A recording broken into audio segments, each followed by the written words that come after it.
Hello guys, तर आज आहे आमची अॅनिव्हर्सरी आणि आम्ही सगळ्यात आधी आलोय गणपती बाप्पांचं दर्शन घ्यायला. सो इकडे जवळच आमच्या घराजवळ हे छोटंसं आणि प्रसन्न असं शांत मंदिर आहे. तिकडे जाऊन आम्ही दर्शन घेतलं. त्यानंतर आत्ता आपण जातोय एका अशा ठिकाणी जे खूप सुंदर ठिकाण आहे. सो त्याआधी आपण हा ब्रेकफास्ट करून घेतला. त्यामध्ये आपण मटकी भेळ आणि वडापाव खाल्लाय जोशी वडेवाले इकडनं.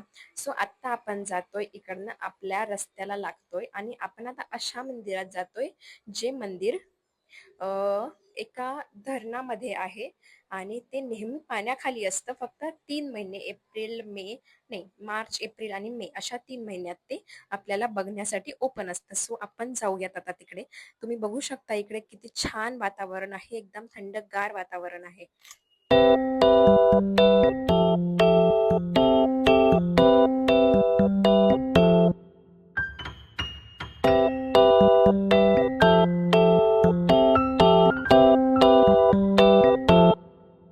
सो गाईज, या मंदिराचं नाव आहे वाघेश्वर टेम्पल आणि हे पवना धरणामधील आहे. सो हे सगळं पवना धरणामध्ये असतं आणि सगळं पाण्याखाली असतं. फक्त मार्च एप्रिल आणि मे मध्येच आपण याला बघू शकतो. सो आत्ता आपण जूनमध्ये आलोय कारण यावेळेस जरा उशिरा पाऊस सुरू होतोय. सो आपल्याला हे बघायला मिळणार आहे. सो जाऊयात आपण आतमध्ये. इकडे बघू शकता हे सगळा धरणाचा एरिया आहे आणि इकडे काहीतरी काम सुद्धा सुरू होतं. सो गाईज, हे काही फक्त साधं सुद्धा मंदिर नाही आहे. सो हे एक अत्यंत ऐतिहासिक, रहस्यमय आणि वैशिष्ट्यपूर्ण मंदिर आहे. बघू शकता तुम्ही, हे सगळं पाण्याखालील मंदिर आहे आणि हे मंदिर 8 ते 9 महिने सगळं पाण्याखाली असतं. त्याच्यामुळे तरीही बघा हे किती सुंदर दिसतंय. पाण्याखाली असूनही हे जेव्हा बाहेर येतं तेव्हा एवढं सुंदर दिसतंय.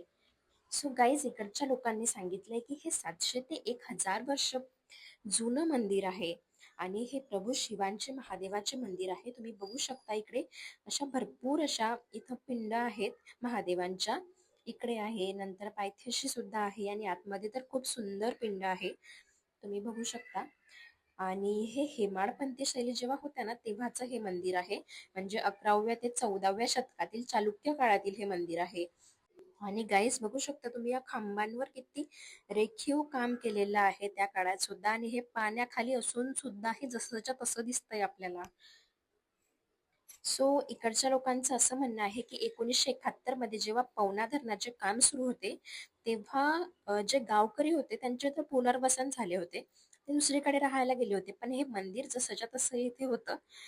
गाईज, तुम्ही नक्की इकडे व्हिजिट करा. सो मी तुम्हाला पत्ता सांगते या मंदिराचा. सो हे मंदिर पुणे जिल्ह्यातील मावळ तालुक्यातील शिलीम या गावाजवळ पवना धरणाच्या पात्रामध्ये स्थित आहे. आधी दर्शन करून घ्या. बघू शकता तुम्ही किती सुंदर बनवलंय हे सगळं. सो तुम्ही जर पुण्याहून निघत असाल तर एक 55 ते 60 किलोमीटर वरती हे तुम्हाला मंदिर असेल आणि इकडे येताना तुम्हाला धरण लागेल. सो धरणातून तुम्हाला यावं लागेल. सो टू व्हीलर किंवा फोर व्हीलर ओके आहे. सो या महिन्यामध्ये तुम्ही मार्च एप्रिल मे आणि जूनच्या स्टार्टिंग पर्यंत तुम्ही येऊ शकता इकडे. सो गाईज, असं वाटतंय की इकडे आधी नदी होती आणि हे त्याचे 2 खांब आहेत मंदिराचे. भव्य दिव्य मंदिर असं वाटतंय. ह्या त्याच्या पायऱ्या होत्या असं वाटतंय. म्हणजे त्या आजूबाजूचे 2 खांब आणि ह्या पायऱ्या आणि खाली इथं एक पिंड बनवलेली आहे. मला असं वाटतं ही नंतर बनवल्या गेली असेल कारण हे त्याच्या पायथ्याशी येते. आणि इकडे ना गाईस अशी एक प्रथा आहे की इकडे तुम्ही असे दगडावर दगड असे रचू शकता जेणेकरून तुमचं घर लवकर होईल असं मानलं जातं. सो आपण सुद्धा हे बनवलेलं आहे छान. सो गाईज, आता मंदिरापासून आपण मागच्या साईडला 2 किलोमीटर आलोय आणि तुम्ही बघू शकता इकडे आम्हाला एक नळ सापडलाय आणि याचं पाणी एवढं थंडगार आहे ना की तुम्ही विचार नाही करू शकत. एवढं छान वाटलं आम्हाला ते पिऊन. आणि इकडे एक भव्य दिव्य मंदिर झाड आहे बघा तुम्ही. खूप जुनं झाड वाटतंय, असं वाटतंय इकडेच घर बांधून इकडेच राहावं. आणि हे मंदिर आहे छोटंसं कशाचं तरी. आम्ही आत नाही गेलो. सो आपण आता त्या साईडला गेलो होतो. ते धरणाचा एरिया आहे, म्हणजे इथपर्यंत पाणी येतं जेव्हा पाणी येतं धरणाला पावसाळ्यामध्ये. आणि आपण या मंदिरामध्ये गेलो होतो. सो इकडनं आपण आता इथं आलोय. आता माझ्या नवऱ्याला तिकडे गप्पा मारायच्या आहेत. सो आता मला इकडे हे झाड दिसलं. मला असं वाटत होतं की याचे म्हणजे तोडून आणि घरी लावावं. आणि त्यानंतर हे जांभुळाचं झाड, काहीच बघू शकता तुम्ही किती जांभूळ आहे त्याला. म्हणजे पानं कमी आणि जांभूळच जास्त आहे. सो आम्ही आता मन भरून असे जांभूळ खातो इकडे आणि हे एवढे टेस्टी आहेत ना गाईज. तुम्ही खरंच इकडे आलात ना तर नक्की हे ट्राय करा. सो इकडे खूप जांभुळाचे झाडं आहेत, म्हणजे 1-2 झाडं गेल्यानंतर इकडे जांभुळाचं झाड आहे आणि हे झाडाला या झाडाला तर खूप जांभूळ होते. आणि त्यानंतर आपण आता निघतोय पवनाला जाण्यासाठी, म्हणजे कॅम्पिंगला जाण्यासाठी. तिकडे एंट्री 4 वाजताची होती. सो आपण पटकन तिकडे पोहोचूयात.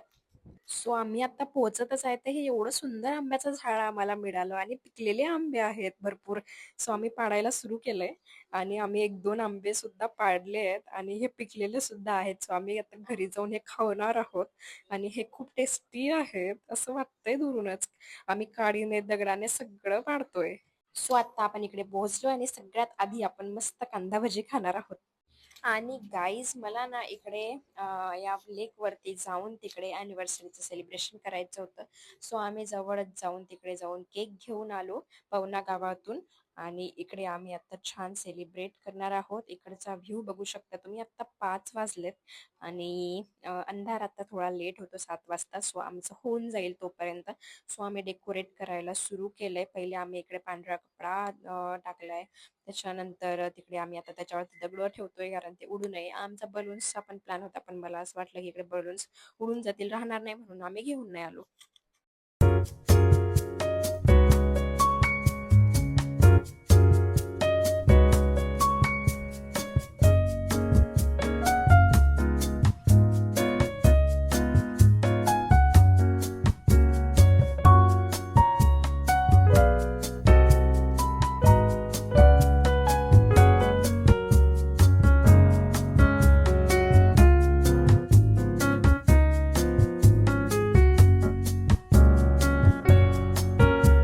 आणि गट्टू इकडे छान व्हिडिओ बनवत होता.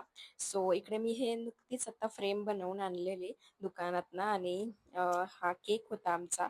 सो गट्टूला म्हटलं हे आपला बर्थडे बर्थडे नाहीये, अॅनिव्हर्सरी आहे. सो तुला इकडे फ्रेममध्ये यावं लागेल व्हिडिओमध्ये.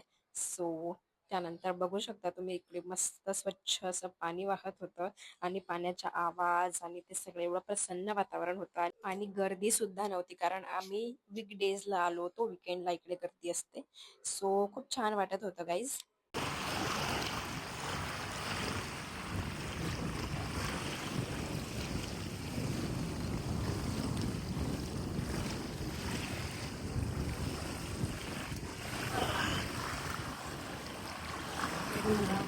सो आम्ही आता कॅमेरा तिकडे सेट केलाय आणि आम्ही आता केक कट करणार आहोत. आणि माझी खूप इच्छा होती एकदा असं पाण्याजवळ आणि तलावाजवळ असं सेलिब्रेट करण्याची. सो ती पूर्ण झालेली आहे आणि खरंच खूप छान आजचा दिवस गेलाय आमचा. आणि आता आम्ही इकडे थोडा वेळ बसणार आहोत, थोडं फोटो काढणार आहोत, थोड्या रील्स बनवणार आहोत. आणि बघू शकता तुम्ही. आणि तुम्हाला जर आमच्या रील्स बघायच्या असतील तर इन्स्टावरती सेम नावाने आमचं चॅनल आहे. सो तुम्ही तिकडे जाऊन आमच्या रील्स बघू शकता. सो प्लीज नक्की याला सुद्धा लाईक शेअर सबस्क्राईब करत जा. त्याच्यामुळे तुम्हाला आणखी छान छान व्हिडिओज पण बघायला मिळतील आणि आम्हाला सुद्धा छान वाटेल बनवण्यासाठी. सो आता थोडा अंधार पडलाय, आता आम्ही जातोय तिकडे. इकडे आलोय आम्ही. हे बाजूचे टेंट आहेत. आपलं वेगळं आहे. इकडे जर लाईट सुरू असते ना इकडे केक कट केला असता मस्त. आणि इकडे छान लाईट्स लागल्यावरती खूप छान दिसतं. सो आम्ही काही रील्स शूट करतोय इकडे. आणि त्यानंतर इकडे कोणाच तरी अॅनिव्हर्सरी डेकोरेशन चाललं होतं.